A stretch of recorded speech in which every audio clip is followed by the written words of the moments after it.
Timnas Indonesia gagal meraih poin penuh saat menjamu Vietnam di babak semifinal leg pertama Piala AFF 2022. Bermain di Stadion Gelora Utama Bung Karno, Jumat 6 Januari 2023, tim asuhan Sinteyong kesulitan dalam membongkar pertahanan The Golden Star. Di sisi lain, Vietnam yang menyandang sebagai tim belum pernah kebobolan, bermain cukup disiplin sepanjang pertandingan. Namun, salah satu pemain yang menjadi sorotan di pertandingan sore itu adalah pemain bernomor punggung 5 Doan Van Hau. Pemain kelahiran Hong Minh, Vietnam 19 April 1999 itu mendapatkan hujatan dari supporter timnas Indonesia karena permainan kerasnya di sepanjang laga. Di pertengahan babak kedua, Doan Van Hau tertangkap kamera melakukan tackle berbahaya dengan dua kaki kepada striker timnas Indonesia Dendi Sulistiawan.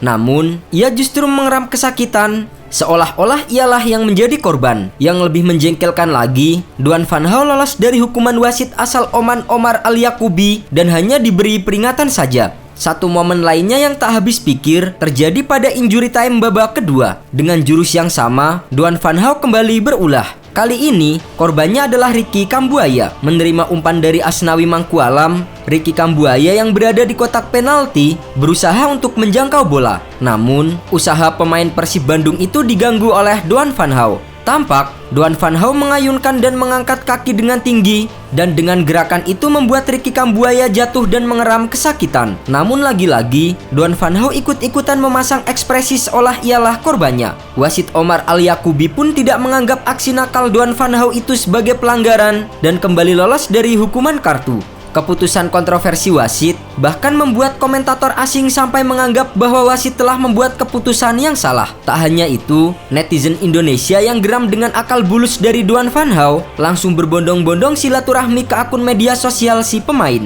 Tak ayal, hujatan yang membanjiri kolom komentar Instagram @doanvanhau_1904 membuat si pemain akhirnya mematikan kolom komentar Instagramnya. Tak berhenti sampai di situ, netizen Indonesia terus mencari media sosial lainnya dan beralih kepada Facebook. Pemain Hanoi FC itu sepertinya lupa atau memang sengaja tidak mematikan kolom komentar di salah satu postingan di akun @doanvanhau hingga membuat netizen Indonesia kembali bersilaturahmi dengan kata-kata mutiara. Sayangnya, ini bukanlah pertama kalinya Van Hau bermain kasar. Pada SEA Games 2019 lalu, Doan Van Hau juga pernah melakukan hal serupa saat Vietnam usia 23 berjumpa dengan timnas Indonesia usia 23. Saat laga baru berjalan 20 menit, Van Hau sudah berbuat ulah. Van Hau menginjak kaki kiri Evan Dimas hingga membuat sang pemain ditarik keluar karena tak mampu melanjutkan pertandingan. Sementara itu, setelah pertandingan Indonesia melawan Vietnam berakhir tanpa gol, pelatih The Golden Star Park Hang-seo ikut angkat suara soal permainan keras Doan Van Hau. Ia menilai Van Hau hanya berduel dan menegaskan sepak bola itu permainan fisik. Dalam pertandingan ini, Van Hau banyak bertabrakan dan banyak dilanggar pemain Indonesia. Sepak bola adalah olahraga yang diperebutkan. Kami harus mengatasinya, dan saya pikir Van Hau telah mengatasi ini dengan baik. Ditahan imbang tanpa gol, peluang timnas Indonesia untuk melaju ke babak final memang masih terbuka. Namun, ujian berat akan dihadapi Jordi Amat dan kawan-kawan saat bertandang ke markas Vietnam di leg kedua pada 9 Januari mendatang.